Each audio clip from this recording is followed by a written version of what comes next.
16 часов в Украине. Время новостей на АТР. Сегодня 25 октября. Я София Бляева. Здравствуйте. Умерова и Чайгоза выдали Турции. Самолет специального отряда «Россия», который перевозил заместителей главы Меджлиса, осужденных в оккупированном Крыму Ильми Умерова и Ахтема Чайгоза, час назад приземлился в Анкаре. Вылетев из Симферополя, борт совершил посадку в Анапе, а оттуда последовал в Анкару. Наши журналисты уже пообщались с главой Меджлиса Рифатом Чубаровым, который сообщил, что выдаче политзаключенных поспособствовали несколько мировых лидеров. Ми звертаємося до всіх провідних політиків, керівників держав, і президент Порошенко, і президент Ердоган, канцлер Меркель. Ми залучали дуже багато провідних світових політиків щодо захисту кримськотатарського народу, щодо деокупації Криму, щодо звільнення політв'язнів. Я думаю, що турецька сторона дасть більше детальних таких відомостей, але тут зрозуміла величезна роль у звільненні Ільми Умерова, Ахтема Чайгоза, президента Эрдогана. Результат кропотливой дипломатической работы. Так прокомментировал освобождение Ильми Умерова и Ахтема Чайгоза их адвокат Николай Полозов. В интервью нашей телекомпании он рассказал об условиях освобождения Чайгоза и Умерова и об их планах. Ни Ахтем Чайгоз, ни Ильми Умеров никаких заявлений или прошения о помиловании не писали. Поэтому в какой форме произошло освобождение, мне сейчас сложно сказать. Они освобождены от уголовной ответственности. В настоящее время они покинули Крым и находятся на территории Турции. Безусловно, это результат кропотливой юридической, политической, дипломатической работы. Я не думаю, что вот сразу их будут куда-то, отправлять. Какое-то время они, наверное, побудут в Турции. Впоследствии уже будет принято решение, куда они поедут дальше. Против Ильми Умерова ФСБ России возбудило уголовное дело, обвинили его в сепаратизме и осудили на 2 года колонии поселения.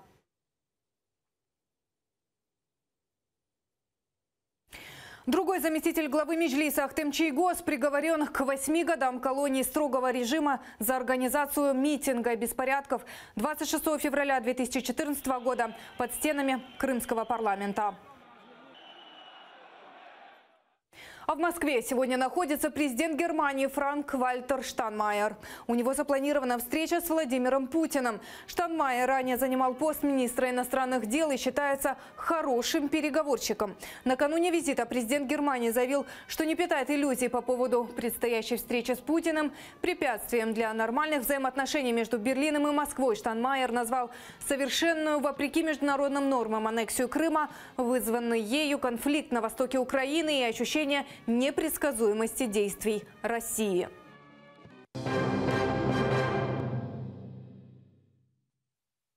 Очередное апелляционное заседание по делу Хизбут Тахрир прошло сегодня в оккупационном суде Симферополя. Подозреваемый Тимур Абдуллаев пытался обжаловать назначенный ему арест. Как и раньше, дело слушали в закрытом режиме. К аргументам адвокатов судьи снова не прислушались. Мера пресечения осталась без изменений. До 11 декабря Тимур Абдуллаев пробудет в СИЗО. Подозреваемый назвал это решение очередной попыткой давления. Он в очередной раз заявил, что он абсолютно уверен, какой будет результат. Не видел ни одного доказательства того, что он может скрыться, что содержание его в следственном изоляторе — это всего лишь не что иное, как просто давление на него с целью получить от него желаемых следствию показаний, подписей и так далее. Мой коллега сказал, что я бы, если был бы судьей, давно бы вас уже посадил бы. Я был прокурором в свое время, поэтому не сидел бы и не игрался бы, не продлевал вам уже на протяжении года, а сразу бы вас сажал. Вот такие у нас, к сожалению, коллеги, вот такие у нас адвокаты по назначению. Прокуратура Крыма при Генпрокуратуре Украины направила в суд дело экс-депутата полуострова Александра Баталина. Его обвиняют в государственной измене. В ведомстве говорят, Баталин помогал России аннексировать Крым. Он был депутатом нескольких созывов с 1998 по 2014 годы. В то же время занимал должность заместителя председателя Совета министров, а также руководил Симферопольским заводом «Фиолент». В начале аннексии призвал крымчан идти на непризнанный референдум. А уже после оккупации стал членом так называемого Общественной палаты Республики Крым, где и сейчас возглавляет комиссию по вопросам экономического развития и предпринимательства. Баталину грозит наказание в виде лишения свободы от 12 до 15 лет.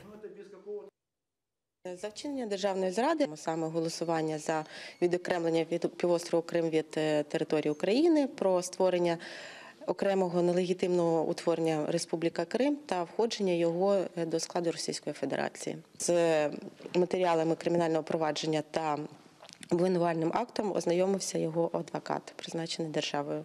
Коли вони з'являться на материковій частині України, вони будуть затримані та піддані до суду. Сейчас с нами на прямой связи министр иностранных дел Украины Павел Климкин. С ним у нас есть возможность поговорить о том, что произошло сегодня с политзаключенными Ахтемом Чийгозом и Ильмой Умеровым. Пане міністре, доброго дня. Доброго дня, дуже вітаю вас з Берліна. І зараз хочу привітати всіх з цією подією. Біжу на наступну зустріч тут в Берліні з дійсно справжнім настроєм. Пам'ятаєте, в останній програмі з Айдером я на це натякнув, але натякнув дуже обережно, оскільки ми всі дуже послідовно на це працювали і не хотіли це аж ніяк зіпсувати. Ну і тепер всі прекрасно розуміють, чому останній тет-а-тет, коли президент Ердоган приїжджав до Києва, 3,5 години тривав. Тоді це пояснити було, на жаль, дуже незручно, але тепер можемо про це говорити. Я вас дуже з цим поздравляю, і це дійсно, ну, як ін'єкція хорошого настрою, абсолютно для всіх. Тримаємось далі. Дуже дякую. Буквально маленьке запитання. Чи відомі вам якісь подробиці їх визволення? Чому їх передали все ж таки Туреччині? Оскільки це в тому числі домовленість наших турецьких друзів. Ми працювали всі разом. Напевно, пізніше зможу сказати, хто до цього був задіяний. Але зараз не буду фокусуватися на окремих деталях. За декілька годин все узнаєте, почуєте. Але дійсно поки що давайте просто порадіємо і не будемо казати будь-яких коментарів і будь-яких слів. Вітаю вас з Берліна, маю бігти на наступну зустріч. Вас в наступному ефірі, тоді все розкажу більш детальніше. До побачення. До побачення, дуже дякуємо. Я напомню, это был министр иностранных дел Украины Павло Климкин. Он включился по скайпу из Берлина и раскрыл секрет, можно сказать, рассказал немного подробностей об освобождении Ильмы Умерова и Ахтема Чийгоза, которых сегодня, как известно, передали Турции. И буквально несколько часов назад, час назад, самолет приземлился в Анкаре с Ахтемом Чийгозом и Ильмой Умеровым.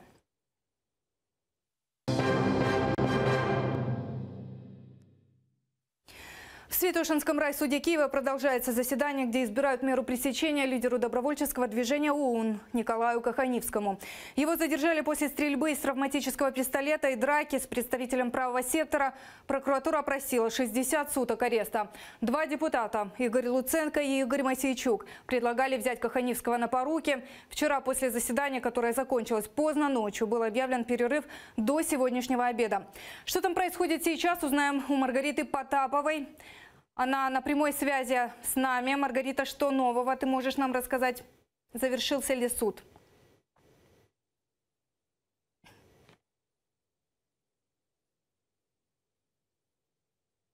Сейчас мы находимся возле здания суда. Мы видим, все активисты вышли на улицу. Также их охраняет полиция и также Нацгвардия. Они охраняют здание суда. Судья сейчас отправилась в совещательную комнату. И решение по избранию меры пресечения Николая Каханивского обещали огласить в 18:00, если все будет спокойно, как отметили в суде. Тем временем сторонники Николая Каханивского общаются с самим фигурантом дела. Мы можем это видеть. И они также ему принесли принесли чай. На заседании суд выслушал прокурора, который просит 2 месяца ареста для Николая Каханевского. Адвокаты же просят более мягкую форму наказания, например, домашний арест, либо взятие на поруки народными депутатами.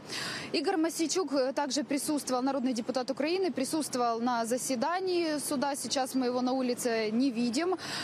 Видимо, он приедет уже в 18:00 на самооглашение. Сам Николай Каханевский в общении с нами подтверждает, что стрелял в Руслана Качмалу из травматического оружия. Он это не отрицает. И также мы узнали, что это оружие было не зарегистрированным. Также Николай Каханевский призвал всех адвокатов защищать его сторонников, которых задержали после погромов, которые состоялись здесь накануне.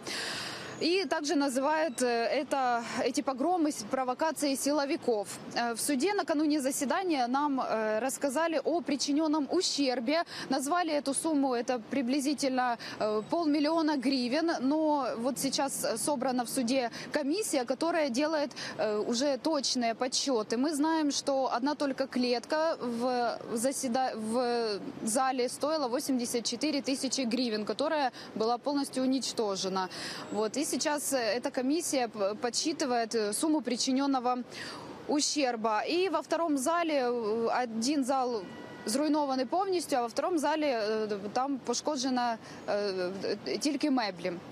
Ну и сейчас мы ждем оглашения 18 часов, ждем, пока суд вынесет свое решение, все-таки будут ли брать под арест Николая Каханевского, либо его сможет взять кто-то на поруки из народных депутатов. Это пока вся информация. Студия. Спасибо, это была наша Маргарита Потапова. Мы следим за развитием событий. И пока это все, в 17 часов не пропустите Заман с Шевкетом Наматулаевым. Будьте с ВТР, чтобы быть в курсе всех важных событий. До встречи.